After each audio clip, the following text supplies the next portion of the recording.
our own videos on YouTube, and there are many questions that go around my head about Allah and the Messenger and Muslims in general.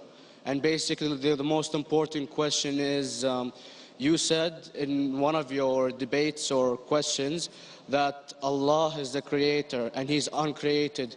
But I have realized, how can the uncreated exist? And if He exists, how can we notice Him? How can we see Him or hear Him or feel Him or know of His existence if He's uncreated in our own dimension or so? That's one of the questions. Brother Ahmed said that he is a born Muslim. He comes from Iraq. He read the Quran, he read the books, but he commits many sins. He believes, maybe sometimes he's agnostic and he's lazy for praying.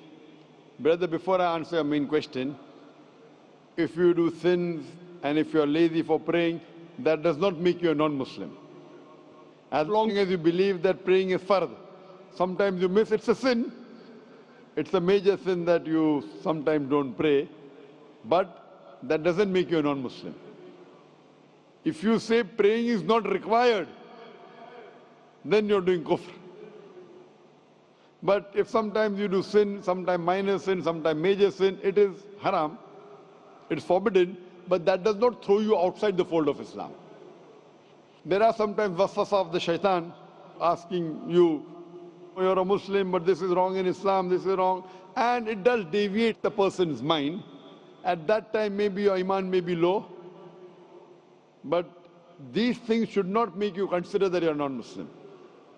Regarding a question that I mentioned in my speech, and you're right, that Almighty God is the creator, but He Himself is uncreated. You asked the question, how can the uncreated, how can we see the uncreated, and how it's possible? Allah subhanahu wa ta'ala is Khaliq, is the creator. And by definition, He's uncreated. Because normally people say that when they try and prove in logic that everything has a creator, who created this table, the carpenter, from where he got, from the tree, who created the tree, so it goes back to Allah. So when many of the people try to convince an atheist, they try and say that everything has a creator, and then they get trapped when the atheist asks him who created Allah. So if you hear my tapes, I never go that way. I ask the atheist that how did you come to know about the universe? How did you come to know about the functioning of the stars, of the sun? And he says, and goes back, that the creator. So it's the vice versa. So if you know how to deal with logic, you don't trip over this problem with the atheist trap, the Muslims or the believers, by saying who created Allah.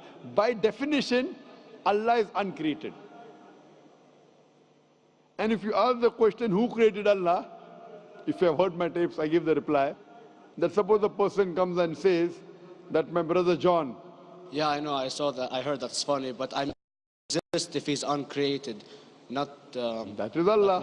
Yeah. That's the difference between you and Allah. How does He exist? Means He was existing. He doesn't have a beginning. You and I have a beginning, that's human being. So that's the difference between us and Allah. You can't say that Allah has to be like us. If Allah is like you and me, why should we worship Him? I see, but have you heard of the phenomenon, the Big Brother, used by various orders and political agendas to control the people and such by implementing it into multiple gods, and then later on it became a monotheistic religions all over the world to make it easier for the people to... Sorry, I've never heard of the religion Big Brother. It's not a religion, it's like a theory, an idea, basically. For what does it say? Yes? What does this idea say? What does it say? Is that when you have a big brother, it's easier for you to live life.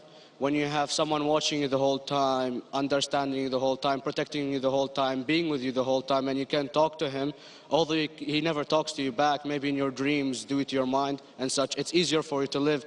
While a human who does not have a big brother and is not easily controlled into doing so and is having complete freedom is a danger for the major ruling powers and such. What does this say? I don't understand. Big brother may be there, big brother may not be there. So what does it have to do with Islam and God? What does it have to do? Because basically Allah is watching you the whole time. So you want to say that Allah is like a big brother? Indeed, you use him for your protection so you won't be scared. You know what I mean? See, this is the hypothesis. You have heard, how do I convince an atheist? If you have heard my answer, that you said that you're agnostic, you're atheist. Yeah. So first thing I do to an atheist is I congratulate him. What? I congratulate him. Have you heard my answer of atheist? Yeah, you congratulate them and stuff. But I haven't seen your debates with the atheist. I just saw your answers on some questions. Fine, so you haven't seen the answer of atheist. No, but I've seen your debate with David William Campbell. And that David William Campbell is not an atheist. Yeah, yeah. Now, when an atheist tells me he does not believe in God like your theory of Big Brother, Yeah. and if you believe in that theory, I will ask you, first thing I do to the atheist, I congratulate him. You know why? Yeah, because they think and they don't follow what their parent does and such stuff like that. No. I congratulate him because he is not doing blind belief. The other people are doing blind belief. He is a Christian because father is a Christian. He is a Hindu because father is a Hindu. Most of the Muslims are Muslim because father is a Muslim. He is thinking. He says there is no God. He has said the first part of the Islamic Shahada, La ilaha. The reason I congratulate him is because he has said the first part of the Islamic Shahada, Islamic Creed, La ilaha. The only thing I have to do is illallah, which I shall do inshallah. So if you have heard my answer, an atheist becomes an atheist because he believes in science, he believes in logic. Or I ask him that if an equipment is bought in front of him, which no one in the world has ever seen, and if the question is asked, that who will be the first person who will be able to tell you the mechanism of this new equipment? What is the answer? Of course, he's going to tell you the producer or the maker of this equipment. Creator, producer, maker. So when we ask him questions that how did this universe come into existence, he will talk about the Big Bang. This what we're going to talk is already mentioned in the Quran 1400 years ago in Surah Am. Avalam yaral lazina kafaru anna samawati wal arda kanat ratkum fataknahuma. Do not the unbelievers see that the heavens and the earth were joined together and we clove them asunder. This what you came to know 50 years back is mentioned in the Quran 14 years ago. Who could have mentioned that? Well, in various civilizations in like 2000 or 5000 BC before Islam came or Christianity itself, there was various civilizations that are good in astronomy and they know more about our solar system than we do now, sadly. Brother, your knowledge of science is little, not in-depth. I do agree. There are certain things which were known as hypotheses.